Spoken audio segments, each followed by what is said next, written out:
Swastiastu. Salam sehat untuk kita semua. Perkenalkan, nama saya Milo Yuliartini dari SMP Negeri 4 Sukasada. Di sini saya akan menceritakan sebuah dongeng yang berjudul Timun Mas. Di sebuah desa, hiduplah seorang wanita tua yang bernama Mbok Yem. Mbok Yem hidup sebatang kara. Ia ingin sekali memiliki seorang anak agar ada yang merawatnya karena ia sudah mulai tua.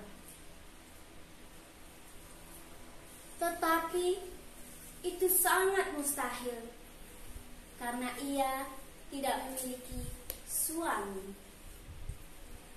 Kegiatan sehari-hari Mbok Yem hanyalah mencari kayu bakar di hutan. Pada suatu hari, di tengah hutan, ia bertemu dengan seorang raksasa yang sangat besar. Tubuhnya yang besar, matanya yang merah, kulitnya yang gelap dan berbulu kasar. Mbok Yem sangat ketakutan. Si raksasa pun menghampiri Mbok Yem dan sambil berkata, "Hei perempuan tua, tidak usah takut. Aku tidak akan memakanmu. Lagi pula, kau sudah terlalu tua. Dagingmu sudah sangat keras dan tidak enak bila kusantap. Aku kesini hanya ingin memberikan sesuatu kepadamu." Si raksasa pun memberikan beberapa benih tanaman kepada Mbok Yem. Mbok Yem pun mengambil biji tanaman itu. Dan si raksasa pun berkata, "Tanamlah benih ini dan rawat baik-baik. Kau akan mendapatkan apa yang kau inginkan selama ini. Tetapi kau tidak boleh memilikinya sendiri. Kau harus membaginya denganku sebagai tanda terima kasih." Mbok Yem pun mengangguk dan langsung bergegas pulang. Sesampainya ia di rumah, ia langsung menanam biji itu. Dengan ajaibnya, keesokan harinya, biji itu pun tumbuh menjadi tanaman mentimun. Biji mentimun itu berbuah dan buahnya sangat besar-besar. Karena rasa penasaran, Mbok Yem pun memetik salah satu buah yang paling besar. Setelah dibelahnya, dia pun terkejut karena isi dari timun itu adalah seorang bayi perempuan yang sangat cantik. "Oh, jadi ini maksud perkataan si raksasa," ujar dalam hati Mbok Yem. Betapa senangnya Mbok Yem karena anak itu lahir dari mentimun dan berwarna keemasan. Anak itu pun diberi nama Timun Mas.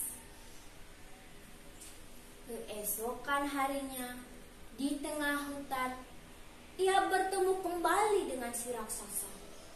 Raksasa pun langsung berkata, "Hei perempuan tua, kau sudah mendapatkan apa yang kau inginkan selama ini.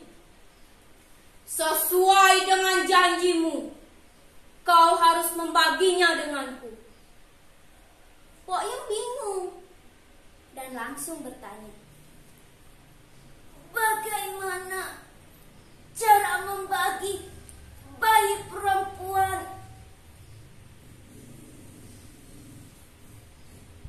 "Kau Janganlah bingung, perempuan tua. Kau boleh memilikinya sampai usia 17 tahun. Setelah itu, kau harus memberinya padaku. Akan kujadikan santapan. Baiklah, Tuan Raksasa. Aku akan merawatnya seperti anakku sendiri selama 17 tahun. Timun Mas pun tumbuh menjadi anak yang baik hati, cantik jelita. Kulitnya yang berwarna kuning langsat, tubuhnya yang tinggi, rambutnya yang hitam berkilau. Semakin hari, kecantikannya semakin terlihat. Tahun demi tahun pun berganti. Akhirnya, Timun Mas pun meranjak usia 17 tahun. Dan waktunya si raksasa untuk mengambil Timun Mas. Pok Yem pun menyuruh Timun Mas untuk bersembunyi di kamar. Tiba-tiba, dentuman keras pun berbunyi. Dan itu adalah suara langkah kaki si raksasa. Hei perempuan tua, di mana anakmu yang kau janjikan kepadaku? Maaf, Tuan Raksasa. Anakku sedang mandi di kali. Tubuhnya sangat bau. Kau pasti tidak akan suka memakannya. Baiklah, akan kuberi waktu seminggu. Setelah aku kembali, ia sudah harus siap untuk kubawa ke hutan. Baiklah, Tuan Raksasa. Aku tidak akan mengecewakanmu. Si raksasa pun kembali ke rumahnya di hutan. Pok Yem dan juga Timun Mas pun lega. Mereka memiliki waktu 1 minggu lagi untuk bersama. Seminggu kemudian, anak dan ibu itu tetap tidak mau berpisah. Dan Mbok Yem pun akhirnya menyuruh Timun Mas untuk bersembunyi di dapur, di tempayan air yang sudah kosong. Tiba-tiba datanglah si raksasa. Hei perempuan tua, di mana anakmu yang kau janjikan kepadaku? Maaf, Tuan Raksasa. Anakku sedang menjual kayu ke kampung. Bila saja engkau datang lebih pagi, kau pasti akan menemuinya. Dengan setengah marah, raksasa pun berteriak. Baiklah, akan ku beri waktu 1 minggu lagi. Jika tidak kau serahkan anakmu, akan ku hancurkan rumahmu. Pok Yem pun terkejut akan perkataan si raksasa. Karena melihat keadaan si ibu, Timun Mas pun langsung berkata, Ibu jangan sedih. Relakanlah aku menjadi santapan si raksasa.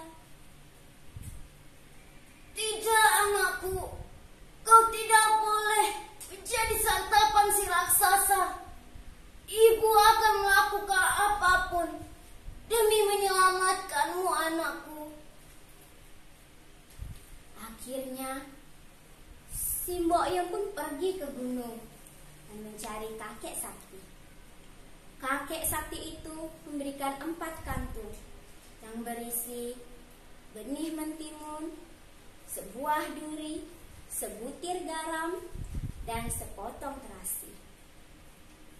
1 minggu kemudian, raksasa itu kembali.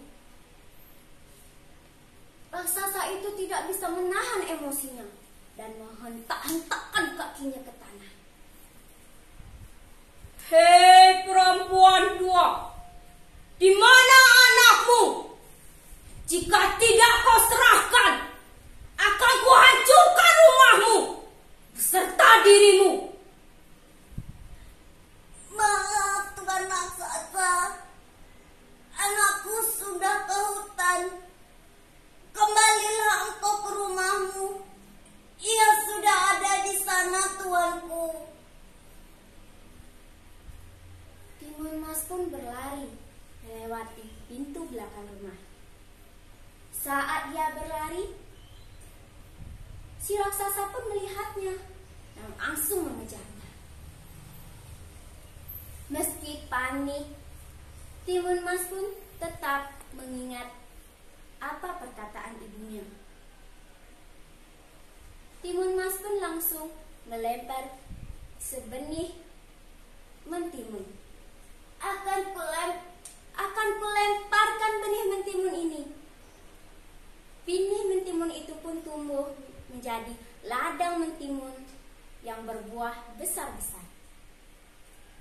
Karena rasa lapar yang dimiliki oleh si raksasa, akhirnya si raksasa pun memakan mentimun itu dengan lahap. Ketika ia sudah kenyang, ia kembali berlari. Meski geraknya yang lambat, karena rasa kenyang dari perutnya, ia tetap berlari dan mendapatkan Timun Mas. Timun Mas pun melemparkan kantung yang kedua yang berisi sebuah duri. Akan kulemparkan duri ini. Duri itu pun berubah menjadi hutan bambu. Hutan bambu itu memperlambat gerakan si raksasa karena tubuhnya yang tertusuk batang bambu. Tetapi si raksasa tidak menyerah dan akhirnya lolos. Ia pun terus berlari. Setelah mendekat, Timun Mas pun melemparkan garam. Akan kulemparkan garam ini. Garam itu pun berubah menjadi lautan yang sangat luas. Si raksasa pun harus berenang untuk mendapatkan Timun Mas. Si raksasa pun berhasil, namun dengan keadaan tubuh yang sudah sangat lelah. Tetapi si raksasa tetap mengejar Timun Mas. Setelah si raksasa mendekat, akhirnya si Timun Mas pun melemparkan sepotong terasi. Sambil berkata, "Tidak habis-habisnya engkau mengejarku. Akan kulemparkan sepotong terasi ini." Setelah dilemparnya, terasi itu pun berubah menjadi lumpur hisap. Dan si raksasa pun tenggelam di dalam lumpur hisap itu. Dan tamatlah riwayat si raksasa. Si Mbok Yem dan si Timun Mas pun hidup bahagia. Beberapa minggu kemudian, si Timun Mas pun bertemu dengan seorang pangeran dari negeri seberang. Pangeran itu jatuh cinta kepada Timun Mas karena kebaikan hati dan wajahnya yang sangat cantik. Akhirnya mereka pun menikah. Mbok Yem dan juga Timun Mas diboyong ke istana dan hidup bahagia selamanya. cerita dari Timun Mas. Adapun pesan yang kita dapatkan ialah sebagai orang tua kita harus memiliki rasa tangguh dan janganlah sekali-kali kalian membuat perjanjian jika tidak dapat ditepati. Sekian cerita dari saya. Om Santi Santi Santi Om.